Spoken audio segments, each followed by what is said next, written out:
Om Sahana Bhavatu Sahano Bhunaktu Saha Viryam Karvavahai Tejasvinavadhitamastu Ma Vidvishavahai. Om Shanti Shanti Shanti. Hari Om Shri Gurubhyo Namaha. Hari Om.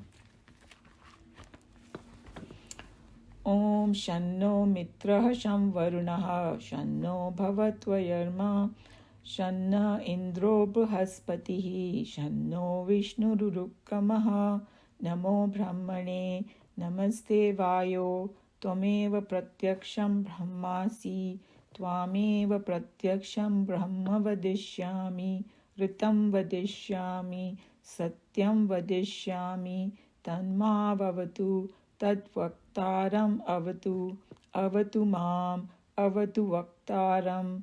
Om Shanti, Shanti, Shanti. So let's see, we did verse 2 of Anuvak 4 earlier. And there it says, O Lord, afterwards let prosperity be mine, consisting in hairy animals along with cattle. Means they were asking for worldly prosperity and all. May fortune produce for me without delay and for all time, bringing continuously and in ever multiplying proportions food and drink, clothes and cattle. So we are talking about worldly things, right? Here they are demanding that, but then there is a hidden thing behind it. Why are they demanding? That's the main thing over here. All along, may celibate student thirsty to know come to me. So that's their whole, कि ये जो knowledge है वो सभी को मिले, इसीलिए. May they come to me from distant places and from all directions. May the students anxious to gain the knowledge of Brahman control their senses. Means ऐसे अच्छे अच्छे students आए जो एकदम बोलते ही उनको मिल जाए सब कुछ, right? May the student anxious to live the knowledge of Brahman be peaceful, swaha. So they are invoking these things, all the riches and everything for a good purpose. And with, along the same lines, we're going to see what happens over here. So here is a verse, and it's long. So, Yasho Jane Janaha Asani Swaha Shreyan Vayasya Asani Swaha Tvam Bhaga Pravishwani Swaha Sama Bhaga Pravisha Swaha Tasmin Sahastra Shakhe Ni Bhagaham Tvai Mruje Swaha Yatha Apaha Pravata Yanti Yatha Masa Aharjam Evam Ma Brahmacharinaha Dhatra Yantu Sarvatah Swaha Prativeshaha Asi Prama Bhahi Prama Pradvasva. It's totally Greek to us, right? What are they saying? Thank God for all these translations. Yasha is successful. Jane is, Hindi mein bolte hain, jan log, among people. Asani is may I become. Swaha is just a way to say auspicious thing, come to me. Shreyan, we already know the word now. Among prospera, jo shreyas hai log, Vayasya, superior. Asani is may I become. Swaha. Tam is that. Twa is the. Bhaga, O Lord of prosperity. So now, the word Bhagavan, where did that word come from? He's a Lord of prosperity. And there are 5-6 different kind of prosperity. It's a whole analysis of why Bhagwan is called Bhagwan, because there's 5 kind of bhags it has. Pravishani, may I enter into. Swaha. Saha, thou. I merge with you, kind of. Ma, me. Bhaga, the Lord of prosperity. And then this is what it is, that we always fear, ki, I have to drop everything to get that Bhagwan. But what we forget, the Bhagwan is a Lord of everything. So you may be thinking, I'm dropping, you're going to get everything. It's like you have to give maybe 100,000 to get 1 billion. What are you going to choose? But we don't think that way. We always fear that, I have to lose this or that. Pravishaha, enter into. Swaha, swaha. Tasmin sahastra shakhe. In that self of 1,000 branches. Is talking about that how that one Bhagwan turns into 1,000 branches. And we saw that by the Yoga Maya ki wajah se hota hai ye. At least that's what we experience. Bhaga is again, O Lord. Aham, I. Twai is in thee. Nij mruje, cleanse yourself. He's asking to cleanse himself, to become sinless. That's what it is. Swaha. So matlab ye nahi ki I just want this riches and this and that. No, he's telling that I want to become pure.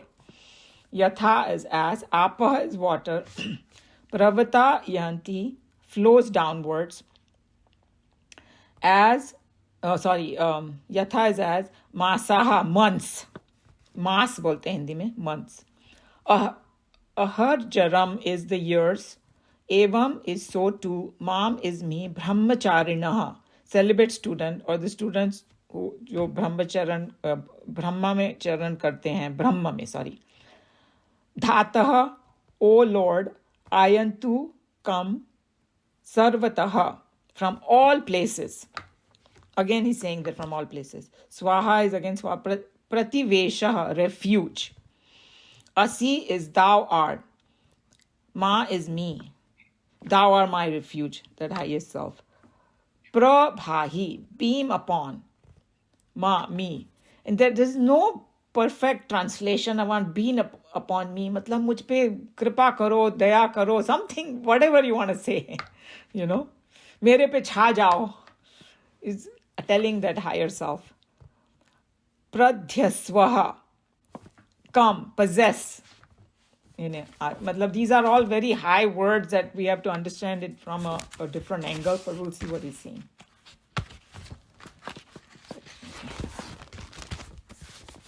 Let's see what the points are.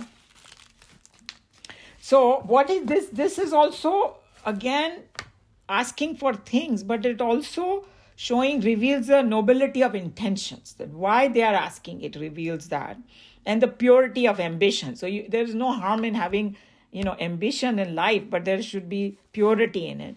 And then, so this is how student and teacher together are doing these rituals, and asking for different things for a higher purpose. That would be, the best way to put it. So what are they asking? They are saying that we become yashasvi. यशो, हम लोग यशस्वी किसको बोलते हैं? बड़े successful लोगों को बोलते हैं. बोलते ना कि आशीर्वाद दो, यशस्वी भवा. We have heard of that. सब कुछ मिल जाए तुम्हें. That's what it means. Become successful among all the people so that students come to me. In the end, that's what is that whole thing. It's from all directions. So they have this great missionary desire. जो मैं पहले तो मैं सीख लूं, फिर मैं सबको और सिखाऊं. Okay, and then there is a line over here which almost says that famous among the fortunate. Why they are asking to become famous? Not just for some self, promoting themselves, nothing like that. Because,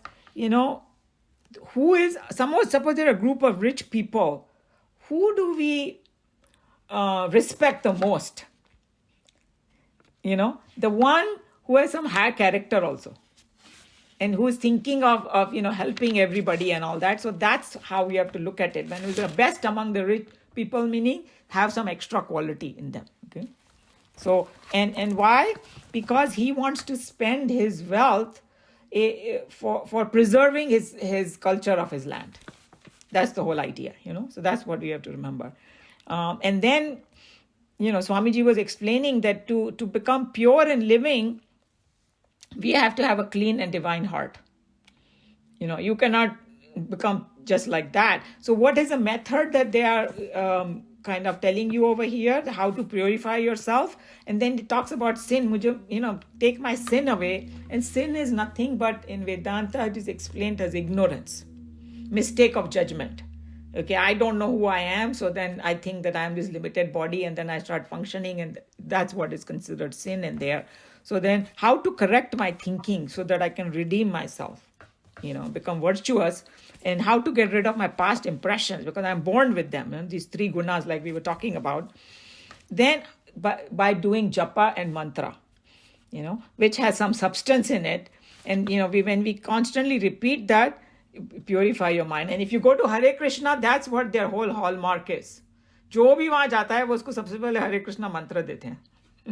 And then they say, hey, don't even ask us how it happens, but Guru has told us to do it. So you do this much japa, you will get purified. इतना उनको उसमें kind of vishwas hai, So here they're talking about Om. So Om represents, japa of that Om and the mantras that they have mentioned over here, that is the essence of Veda, and that represents their supreme consciousness. And that supreme consciousness manifests into many names, and for 1,000 branches it is called over here. And in the end, in the poetic way, he's saying that जैसे पानी जो है ना ऊपर से नीचे की ओर बह के समुद्र में मिल जाता है, और जैसे time passes, how does the time pass? That each day merges into a month, and the month merges into the year. Same way students come to me. Poetic way of saying, जैसे वो बहते हुए पानी में चला जाता है, वैसे ही students आ जाए मेरे पास, so that this Brahma Gyan can be distributed to them. So it's a poetic way of saying. And Swamiji is going to comment on that poetry in a very nice way. And then he also has at one place, he says, "O Lord of prosperity, may I enter into thee and you merge with me." So, sorry, Meena ji, you're saying something? Okay. So these are such beautiful bhavanas are there, and if you very superficially look at it, you might think that they are asking for a lot of material things and this and that. Hey, but uske piche intention kya hai? That's what he's trying to tell. And I'll tell you the Hindi wala bhi bahut acha tha. Let me see if I can find that Hindi ka. हाँ, तो हिंदी वाले ने ऐसा इसको translate किया, मैं मनुष्यों में प्रसिद्ध हो जाऊं, मैं धनवानों से भी अधिक नामी हो जाऊं, आप में हे आराध्य दयालु ईश्वर मैं प्रवेश करूं, आप दयालु कृपालु ईश्वर मुझ में प्रवेश करें, आपके इस अनंत विविधता और भिन्नता वाले विविधता डिफरेंस आत्म से मैं शुद्ध हो गया हूं, मेरे सारे पाप धुलकर साफ हो गए हैं, जैसे जल और नदियां ढलान पर चलते हुए समुद्र का रास्ता ढूंढ लेती हैं, वैसे ही दिन महीने बंद काल में चले जाते हैं, ऐसे ही हे प्रभु मेरे पास पवित्र ज्ञान पाने के शिष्य हर ओर से आए, आप ही सबके आश्रय और आधार हो, आप ही सबके विश्राम के स्थान हो, मेरे लिए प्रकट हो, मुझे दिखाई दो, मैं आपका भक्त हूं, मुझे अपना बना लो. Very poetic way he translated. Even this one has some validity. Here he's saying कि मैं शुद्ध हो गया हूँ, but what Swamiji was saying, they are asking शुद्ध मैं बन जाऊँ, which both ways is fine. Invoking God in a way that I become pure in my mind and heart. Any question or comment? So it's Umaji, it's not realization that I become pure. So that doesn't mean that I become pure, but when he's asking, you come in me and I become in you, what is the difference? Well, he just, that's a good thing. Remember, come back to the same thing. Right now, the teacher is there and student is there. And they're all mixed kind of people. So you can even, the whole spectrum is there. Some students may be like Nachiketa over there, who are already complete Vairagi. For them, that highest one will come immediately. And others who are not, hey, please make me pure. So, we have to look at this in a wholesome way. Here, there are many students are there, and they are all worshipping together. And each one can take from it what they need. But they are just asking for all these things so that, I have a purpose in my life to do something. Because बोलते हैं ना कि अगर भगवान ने योग माया से हम लोग को ये संसार में डाल दिया है, make the most of it. Game खेलना या तो मजे से खेलो ना फिर. So, why रोते रोते क्यों खेलना फिर? Umaji, isn't he also saying that give me the most so I can give the most? Yes, that's exactly what it's saying. Yes. So give it to the students, that's what he's saying, so I can give to the others. Yeah, I mean, this is a futuristic thing he's talking about. कि मेरे पास वो student तो तब आएंगे ना जब तुम खुद टीचर बन जाओगे. Right? Right. हाँ. Right. लेकिन अभी से ही उनके उनको एकदम हाई गोल दिखाया जा रहा है कि हे तुम यहाँ पढ़ने को आए हो, खाली तुम्हारा ध्येय ये नहीं है कि कमा वमा के वहां पर बैठ जाओ and I am the richest and don't do anything. That's what is उसमें अभी से डाल रहे हैं कि तुमको ये करना होगा. You know? Okay. Yeah. So there are so many things in there, how you want to approach it. But that's why Swamiji was reminding us that when they are asking for these things, they have a higher purpose. Same thing like what Manju was saying, that in the world we do need all these things, right? Worldly Right. things and all that. So the students are coming. There are two ways to look at it. Hey, if you do this Brahma Gyan, तुमको सब कुछ मिल जाएगा. Don't worry about it. And then दूसरी ओर से hey मुझे ये सब मिले ताकि मैं इसका कुछ अच्छा करूं. दोनों तरफ से ठीक है. Whichever way you want to do it.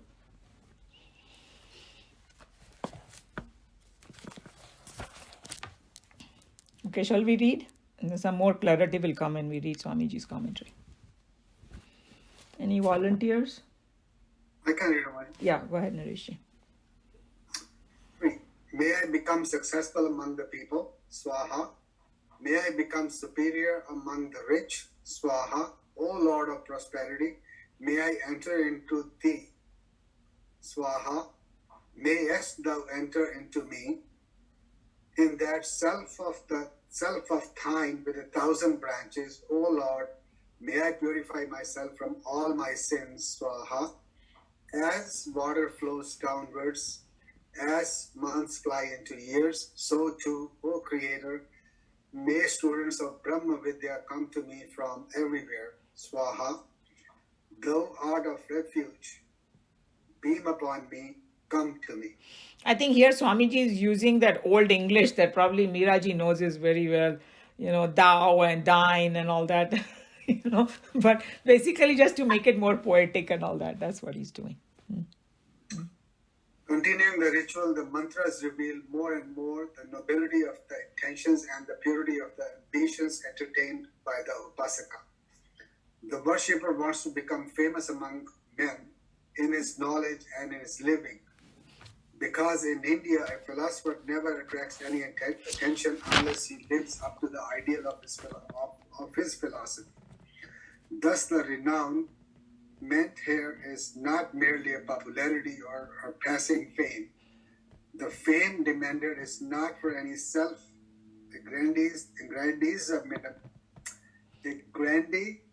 Aggrandizement. Big word, Umaji. I know. Of selfish gain, but it is so to assure that the best type of students will be constantly reaching from all directions, and thus the Upasaka will gain in the days to come a greater field for his missionary activities. So here he made it clear that why he's asking for that. And I was just thinking in olden days, we didn't have this kind of internet or phone or, telling anybody, hey, this sadhu is really great, go to him. Uska jo fame hai, wo word of mouth se spread hota hoga, right?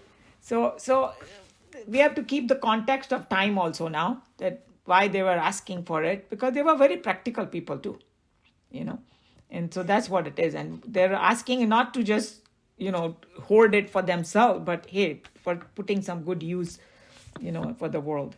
Yeah.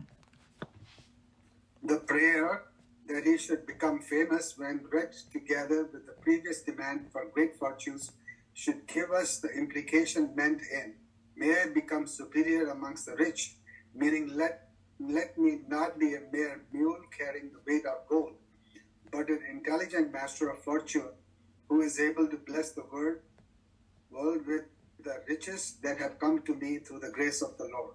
So here he made it clear that superior among riches means that, hey, it's something more than just holding the wealth. Yeah. In doing so, he becomes, in fact, superior to those who are wealthier than himself. Wealth in itself is no mark of nobility or glory to man. It becomes so only when he comes to serve the society and thereby himself with his wealth. Therefore, when a true Hindu acquires wealth to spend spend it in maintaining seekers during their stay with him, Indeed, the wealth is spent in the right direction, and the culture of the land is maintained and preserved thereby. So he's just telling you that he's going to use this wealth for the students who come, take care of them. And then I was talking about that Nalanda and all the Takshashila and all that. All the foreign students, they gave a complete scholarship they gave. Whoever got admitted, they took care of them. So that's how it was. Yeah. In order to become thus pure in living, the individual must gain a clean and divine heart. The method by which one can purify oneself and keep that bright shine in the inner world is now discussed. Sin is that which covers the true effulgence of the soul. In our Shastra, the sin is not considered as some positive blemish, but only as a mistake in judgment. It is not a commission of an injustice, but an omission to do the right. Thus, our scriptures forbid us from hating the sinner, but insist that we must hate the sins. This positive philosophy is the meaning of all scriptures in the world. Every saint has a past, every sinner has a future. This is such a powerful statement, right? Every saint has a past. Means, they didn't become saint just like that. They had the similar problems or mental, dirt and then they overcame it. And then every sinner has a future. So no matter who you are, and Krishna Bhagavan declared in Bhagavad Gita, you can be, ek aayega verse, jisme kha ki, you can be ocean of sins. But if you sit in that, he gave the analogy of a boat, that it is a boat of knowledge. You sit in, you can cross the ocean. So it's like ocean kitna bhi bada ho, if you have the right kind of boat, you can cross the ocean. So that's what it is here. It is that no matter what you have done, but there is a future, and then every saint has a path. That was a very good one. And sin. So here, he's explaining a little bit more that what in Vedanta, sin is, when we get away from God. That's what the sin is. So यहाँ पर ये नहीं कि, like our teacher used to say, basic things like, oh, झूठ मत बोलो, चोरी मत करो. Bachcha knows that. There's nothing so great about knowing that kind of thing. That's understood as a human. Don't do it, right? So those kind of things are not. No, but something more deeper. That, my action are taking me away from God or towards Him. If it's taking me away from God, worldly perspective से बहुत अच्छा action लग रहा होगा. मगर ask deep inside, and then you will know whether it's a sin or not. The definition of sin is a little more technical, and you have to think it a little bit more. And then the other way he's explaining is that sin is that covers the effulgence of the soul. Because when I forget about God, then only my ego rises and I start doing all kinds of things. So there's a lot to contemplate upon this over here in this paragraph. Yeah. The moment we correct our thinking and redress the mistake in the evaluation of things in the world, we know how to redeem ourselves from the sins and walk the path of virtue. But the difficulty felt by the practitioners is that they are not completely independent of the reactions of their past mistakes. Every action and every thought leaves its impression upon the mental world, and every following thought and action has a tendency to repeat itself. Thus, having made one misjudgment, the flow of thoughts thereafter has an irresistible tendency and an irrepressible urge to flow in the same direction, pushing the injustice more and more into positive criminalities and low animalisms. The only way we can redeem ourselves from our mistake is to correct our way of thinking and rewrite the entire pattern of thoughts within ourselves. So here he's just telling you that since we are born with those three gunas and we are like conditioned so much, it's a very hard thing to do, to change our pattern. Then what is a method how to change? And then, we have already done that verse, but just to remind you, in Bhagavad Gita, Arjuna asked in chapter 3 to Krishna Bhagavan that, hey, I know what is right. I want to do that right thing, but something within me forces me to do wrong things. And what is that force? And the Krishna Bhagwan ne finally conclusion kiya, your desires are those. Desires are nothing but my strong likes and dislikes and all that. So the whole analysis is there. How to break this cycle that, of this doing this sin, bolo, or wrong action. So then the next paragraph will tell you the answer. Yeah. This erasing of the old wrong patterns and rewriting the healthy lines of thinking are both accomplished by the same divine process which is prescribed in the sacred textbooks. The method advised is the constant and repeated chanting of japa of the sacred mantras of pranava. Pranava is Om, by the way. Om is Pranava. Okay, go ahead. We have already seen how Om is the most excellent essence in all the Vedas. Since it represents the supreme consciousness, it manifests itself into its manifold forms. This is indicated here in the term into 1,000 branches. So the whole thing, prescription is given here in this verse, that hey, okay, I have these tendencies, I want to get rid of my sin. So by chanting this or repeating this mantra Om, but then I should know what Om is. That's the most important thing. If I just keep saying Om without knowing, it will still have good effects, So maybe, when your mind gets a little quiet, then you will get curious to know what Om is. Maybe that's what will happen. But it is important because here it says that the same thing has turned into 1,000 branches, because Om, if you know the whole meaning, and we have discussed this many times, it has the final goal and the path, both are in it. In our introductory talks, we had brought out the idea that the Aryan masters, soaked with the beauty of their native land, a wonderland of nature's exquisite excesses, were so molded in their sentiments and emotions that they could not but think in metra and in rhyme. Even their subtlest philosophy is honeyed with poetry. Even objective sciences like medicine, astronomy, and so on have also been given out by them in majestic verses, which often rise to the beauties of pure poetry in their style, diction, music, and flow. This being the case, we find here in this mantra two brilliant flashes when the Upasakas request the Lord to lead students to Him from far and near, as water gushes downward in a smile that can simile. It is simile. A simile that can compete only with the dynamic picture brought before us by the months flow into the merge with years. In their expressiveness, grandeur, and charm, they can stand a favorable comparison with the best in any literature. The rest is clear. So he's just commenting on the last part when he talked about the simile is, he's just giving a example that, hey, I told you that how, the water flows to the ocean, and the months, what is it called? Months fly into years. The same way the student come to me, जैसे उसकी तरफ खींचे चले जाते हैं, जिसको बोलते हैं कि कोई helplessly goes, right? On one hand, you can say water helplessly flows towards the ocean, so because it's trying to go back to its source.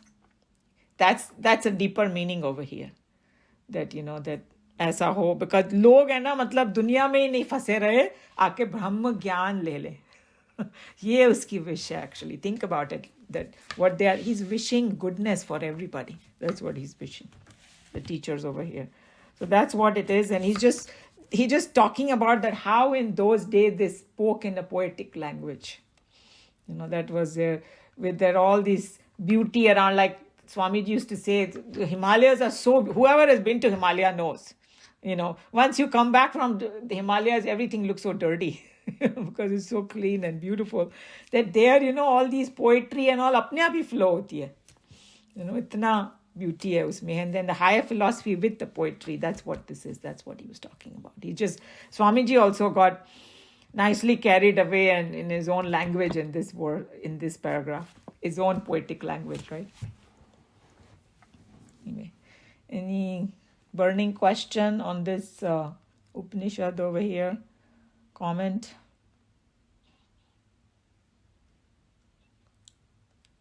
Okay. And I can close here, and then I think Krishna ji wanted to say something, and maybe after I close, she can tell her thoughts. Sarve bhavantu sukhinah, sarve santu niramaya, sarve bhadrani pashyantu, ma kaschid dukha bhag bhaved. Hari Om Shri Gurubhyo Namaha.